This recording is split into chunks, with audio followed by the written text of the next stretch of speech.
Joining us from New York is Evan Hochberg. He's Director of International Affairs of the World Jewish Restitution Organization, or WJRO. Evan, great to have you with us. First off, I know you guys have put out a statement on this. Tell us what your position is, not only on Poland's policy, which isn't new, but on these statements from the Prime Minister. Well, thank you for having me.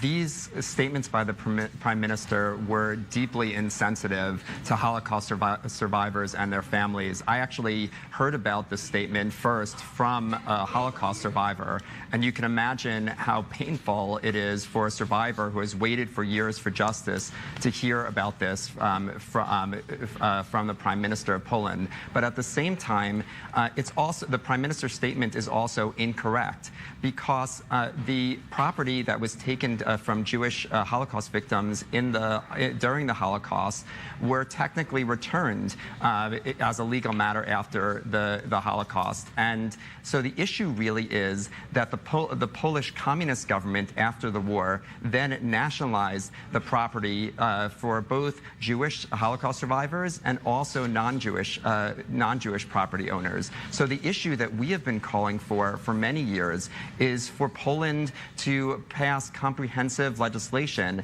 that would provide a process for Jewish and non-Jewish property owners to get back their property or to get some compensation. And of course, for Jewish survivors, this is particularly poignant because it's both property that was taken during the Holocaust and then again taken by the communists. Well, let's talk about, on a practical level, what steps have to be taken. You said it's been an issue you've been pushing for many years. Poland, one of the few, if maybe the only country in Europe that hasn't passed that kind of legislation. What next in trying to make that happen?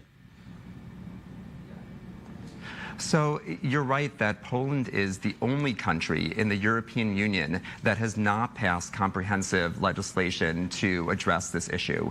And we have been calling on them to do that. So last year, actually, in October 2017, this very same Polish government came forward and proposed legislation that would have been comprehensive legislation on this issue.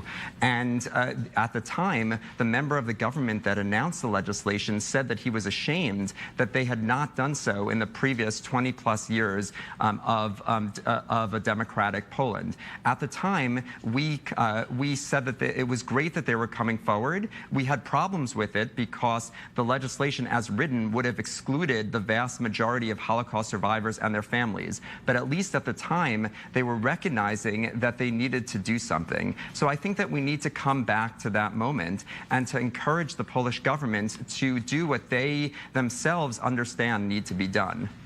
Evan, in your work at the World Jewish Restitution Organization, I imagine you deal a lot with the families of survivors. You mentioned that you heard about this from a Holocaust survivor. Tell us a little bit about what you hear from them, what this issue means to them over 7 decades after World War II.